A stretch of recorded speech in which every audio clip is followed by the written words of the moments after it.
મિત્રો આજના વિડીયોમાં હું તમને બાપાનાડુ દુર્ગા પરમેશ્વરી મંદિર વિશે જણાવીશ। તમે ચેનલ પર નવા હોવ તો ચેનલને સબસ્ક્રાઇબ કરી લેજો। તમને ડેલી આ ચેનલ પર નવા મંદિરોની માહિતી જાણવા મળશે।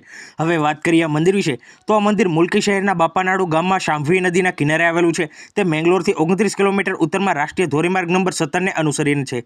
આ મંદિરના મુખ્ય દેવી શ્રી દુર્ગા પરમેશ્વરી છે। એક દંતકથા મુજબ બાપા એક મુસ્લિમ વેપારી છે જે મંદિરના નિર્માણ માટે જવાબદાર છે।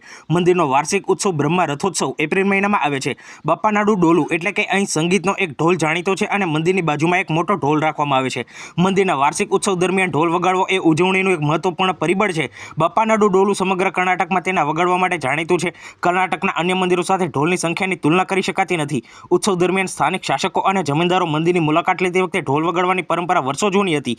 વાર્ષિક ઉત્સવ દરમિયાન ઢોલ વગાડવામાં ભાગ લેવા માટે સશક્ત બનેલ એક ચોક્કસ સમુદાય ખૂબ જ ઉત્સાહ અને ભક્તિ સાથે દેવીની સેવા કરે છે।